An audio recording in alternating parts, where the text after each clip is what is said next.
우리 아버지가 3.1 운동 때 애국자셨어요. 3.1절에도 어떻게 하셨냐 하면 아버지가 학교를 다니셨는데 옛날에는 초등학교가 4년제였거든요. 4년 동안 전교 1등을 계속하셨대요.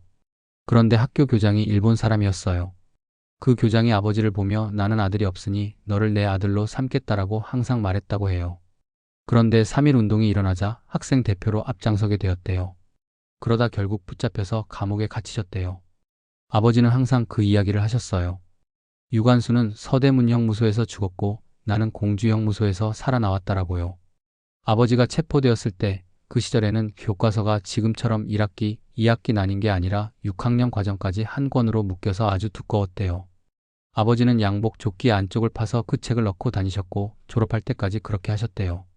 그런데 경찰 9명이 달려들어서 아버지를 붙잡았대요. 일본 경찰들이 아버지를 발로 앞뒤로 마구 차댔는데 교과서가 가슴 안에 있었으니 덜 다치신 거죠. 그렇게 맞고 나서 경찰들은 아버지를 엎어놓고 칼로 목을 치려 했대요. 보통 하나, 둘, 셋 하고 치는 게 아니라 있지, 니, 센 하면서 한 명씩 차례로 목을 내려치는데 아버지가 손으로 만져보면 목이 그대로 붙어 있었대요.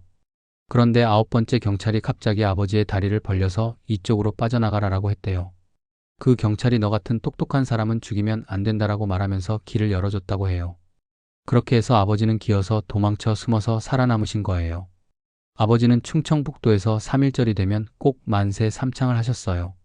아무리 억수 같은 비가 퍼부어도 3.1절에는 절대로 우산을 쓰지 않으셨대요. 아버지가 돌아가셨을 때는 마치 장례식이 아니라 큰 행사장 같았어요. 사람들이 엄청 많이 왔어요.